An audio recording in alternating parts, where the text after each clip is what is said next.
নাইম আল Araf, BSP সাবেক rifle shooter, বর্তমানে বাংলাদেশ আনসারের হয়ে খেলছি, মাঝখানে সেনাবাহিনীতে ছিলাম।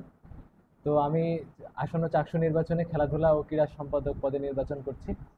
তো আমার মেইন টার্গেট যে বিশ্ববিদ্যালয়কে আন্তর্জাতিক অঙ্গনে নিয়ে যাওয়া খেলাধুলার। তো এফআইএসি ওয়ার্ল্ড ইউনিভার্সিটি গেমস হয় একটা প্রতি 2 বছর অন্তর অন্তর। সেই ইউনিভার্সিটিগুলোতে বাংলাদেশের বিভিন্ন ইউনিভার্সিটি, ঢাকা ইউনিভার্সিটি প্রতিনিয়তই পার্টিসিপেট করছে, কিন্তু আমাদের বিশ্ববিদ্যালয় এখন পর্যন্ত এটার সাথে পরিচিত না। তো আমি চাই যে এই টুর্নামেন্টে নিয়মিত অংশগ্রহণ করবে আমাদের বিশ্ববিদ্যালয়।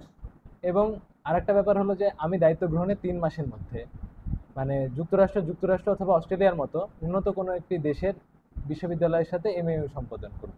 এটা আমার ইচ্ছা আছে, মানে এটা ইচ্ছা না, এটা সম্ভব, আমি এটা করব।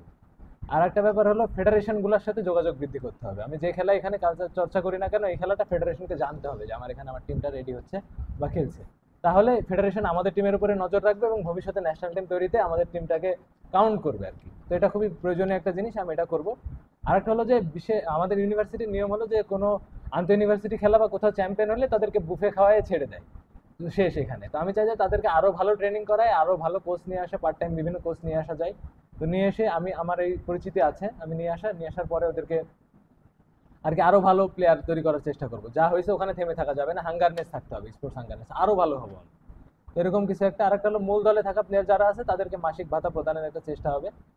আর 1 বছরে বাস্তবায়নযোগ্য যে পরিকল্পনাগুলো, এগুলো হলো খুবই শর্ট শর্ট চেঞ্জ হবে, কিন্তু এগুলো দীর্ঘমেয়াদী পরিকল্পনা, মানে মানে দীর্ঘমেয়াদী এর প্রভাব থাকবে আর কি। তো এগুলো কি বিশ্ববিদ্যালয় অন্যান্য ইউনিভার্সিটি টিমগুলোকে নিয়ে আসা হবে ফ্রেন্ডলি ম্যাচগুলো খেলার জন্য। আর একটা হলো স্পোর্টস সায়েন্স, মূল দলে স্পোর্টস সায়েন্সের যে একটা প্রভাব আছে যেটা সবাই জানে, এই প্রভাবটা কেন্দ্রিকতাটা দূর করে ওদের সাথে কম্পিটিটিভনেস বজায় রেখে আর কম্পিটিশন বজায় রেখে বাইরে মানে অন্যান্য ডিপার্টমেন্টগুলো যেগুলো হয় সেগুলো থেকে যদি কোনো প্লেয়ার যেতে পারে, তো আমি চাবো যে নিয়ে যাওয়ার চেষ্টা করবো আর কি বাইরের টিমগুলো থেকে। কারণ যেসব ইউনিভার্সিটির স্পোর্টস সায়েন্স ডিপার্টমেন্ট নাই তাদের কাছে আমরা প্রতিনিয়ত বিভিন্ন ম্যাচে হারতেছি, আমাদের ইউনিভার্সিটি আর কি। তো আরেকটা ব্যাপার হলো আমাদের বিরাট বিশ্ববিদ্যালয় কিন্তু কোনো ক্রিকেট পিচ নাই এখন পর্যন্ত, আমরা আন্তঃ ইউনিভার্সিটি খেলার ভেন্যু হতে পারছি না। তো আমি চাবো যে আন্তঃ ইউনিভার্সিটি খেলার ভেন্যুটা চট্টগ্রাম বিশ্ববিদ্যালয়ে হোক। এবং আমাদের ইউনিভার্সিটির মাঠে খেলা হলে অন্যান্য ডিপার্টমেন্টের প্লেয়াররা মানে স্টুডেন্টরা আর কি কেয়ারই করে না, ওইদিকে খেলা হয়, এদিকে ক্লাস টাস সব হচ্ছে, কিন্তু কেউ মাঠে কখনো যায় না। আমি চাবো যে মাঠে নিয়ে যাইতে সবাইকে। আর একটা হলো মাঠের একপাশে একটা গ্যালারি নির্মাণ এবং 25 মিটার দূরত্বের একটা সুইমিং পুল নির্মাণের আমি সুপারিশ করব। যেহেতু ইনফ্রাস্ট্রাকচার 1 বছরে মানে শুরু করা সম্ভব, শেষ করা সম্ভব না, আমি চাই যে শুরু করে দিয়ে যেতে জিনিসটা।